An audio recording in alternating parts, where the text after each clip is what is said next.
क्या आपने कभी सोचा है कि आप जैसे सोचते हैं, जैसे महसूस करते हैं, वैसा क्यों करते हैं? कभी आपको सब पर दया आती है, तो कभी लगता है दुनिया गलत है और आपको इसे बदलना है। कभी आप प्रैक्टिकल सोचते हैं और कभी भावनाओं में बह जाते हैं। क्या ये सब बस यूं ही होता है? नहीं, इसका जवाब छुपा है आपके जन्म के समय आकाश में चमकते उन सितारों में। आज हम बात करेंगे गण की। गण मतलब आपके अंदर की वो मूल ऊर्जा जिससे आपका स्वभाव बनता है। वेदों में बताया गया है कि हर इंसान 3 प्रकार की ऊर्जा में से एक लेकर जन्म लेता है: देवगण, मनुष्यगण या राक्षसगण।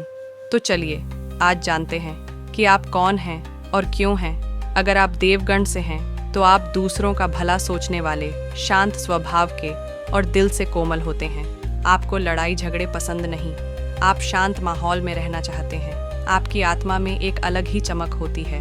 आप जैसे लोग कला, ज्ञान, पूजा पाठ और सेवा में विश्वास करते हैं। इन नक्षत्रों में जन्म लेने वाले देवगण होते हैं: अश्विनी, हीलिंग की शक्ति, बहुत तेज ऊर्जा; मृगशिरा, सुंदर आंखें, खोजी स्वभाव; पुनर्वसु, बार बार उठ खड़े होने की ताकत; पुष्य, सबको पोषण देने वाले, माँ जैसी भावना; हस्त, कलात्मक, जादुई हाथ; स्वाति, हवा जैसे आजाद, स्वतंत्र सोच; अनुराधा, सच्चे दोस्त और भक्त; श्रवण, सुनने और सीखने में गहरी रुचि; रेवती, गहरी समझ, दयालुता और संपन्नता। देवगण की खूबियाँ होती हैं: शांति, करुणा, सेवा, सुंदरता। चुनौतियाँ होती हैं: कभी कभी ज़्यादा आदर्शवादी हो जाना, दुनिया की चालाकी न समझ पाना। अब बात करते हैं मनुष्यगण की। ये लोग ना तो बहुत भोले होते हैं, ना ही बहुत विद्रोही। ये जीवन को वैसा ही स्वीकार करते हैं जैसा वह है। आप प्रैक्टिकल होते हैं, रिश्तों, काम और जिम्मेदारियों को संतुलित करके चलते हैं। इन नक्षत्रों में जन्म लेने वाले मनुष्यगण होते हैं: भरणी, जीवन और मृत्यु की गहराई समझने वाले; रोहिणी, सुंदरता के प्रेमी, पारिवारिक; आर्द्रा, बदलाव लाने वाले, तूफान जैसे; पूर्वा फाल्गुनी, कला और मस्ती पसंद; उत्तर फाल्गुनी, जिम्मेदार और दोस्ती निभाने वाले; पूर्वाषाढ़ा, जीतने की ताकत रखने वाले; उत्तराषाढ़ा, धैर्यवान और कर्मयोगी; पूर्वा भाद्रपद, दोहरे स्वभाव वाले, गहरे सोच वाले; उत्तर भाद्रपद, शांत और गहरे, परिवार के आधार। मनुष्यगण की खूबियाँ होती हैं: संतुलन, मेहनत, सामाजिक समझ।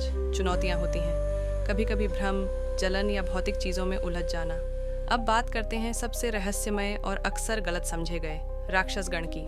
राक्षसगण का मतलब बुरा नहीं होता, इसका मतलब है गहरी शक्ति, तेज इंट्यूशन और भीड़ से अलग सोच। ये लोग नियम तोड़ते हैं क्योंकि उनके लिए नियम नहीं, सच्चाई ज़रूरी होती है। इन नक्षत्रों में जन्म लेने वाले राक्षसगण होते हैं: कृतिका, तलवार जैसी तेज सोच, नेता बनते हैं; आश्लेषा, नाग जैसे रहस्यमय, मन पढ़ने की ताकत; मघा, राजसी अंदाज, पूर्वजों की शक्ति; चित्रा, सुंदरता और शक्ति का मिलाजुला रूप; विशाखा, एकाग्रता, लक्ष्य तक पहुंचने की लगन; ज्येष्ठा, सबसे वरिष्ठ, अनुभवी, गहरे समझदार; मूल, जड़ों तक जाने वाले, पुराने को तोड़ नया बनाने वाले; धनिष्ठा, संगीत और सफलता के दीवाने; शतभिषा, अकेले रहना पसंद करने वाले, गहरे हीलर। राक्षसगण की खूबियाँ होती हैं: साहस, सच्चाई, गहराई, विद्रोह। चुनौतियाँ होती हैं: गुस्सा, कठोरता, ज़्यादा निजी हो जाना। अब सवाल आता है, जब 2 अलग अलग गण वाले लोग साथ आते हैं, जैसे शादी में, तो क्या होता है?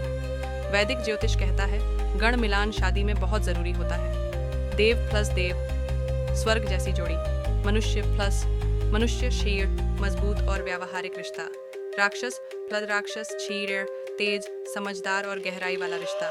इन तीनों को 6 में से 6 अंक मिलते हैं। अब अगर देव प्लस मनुष्य हो तो 5 अंक, ठीक ठाक रिश्ता। लेकिन अगर देव प्लस राक्षस हो तो 6 अंक, गहराई वाला रिश्ता। राक्षस या मनुष्य प्लस राक्षस हो तो इसे गण दोष कहा जाता है और इसमें 0 या 1 अंक मिलते हैं। लेकिन इसका मतलब ये नहीं कि ऐसे रिश्ते नहीं चल सकते। अगर प्यार, समझ और सम्मान हो तो कोई भी दोष जिंदगी को रोक नहीं सकता। तो आपने जाना आपका गण क्या है और ये भी समझा कि इससे आपका स्वभाव, जीवन और रिश्ते कैसे प्रभावित होते हैं। अब अगली बार जब कोई आपको न समझे तो मुस्कुराइए, क्योंकि अब आप खुद को जानते हैं। देवगण हो तो करुणा बनाकर रखिए, मनुष्य गण हो तो कर्म करते रहिए।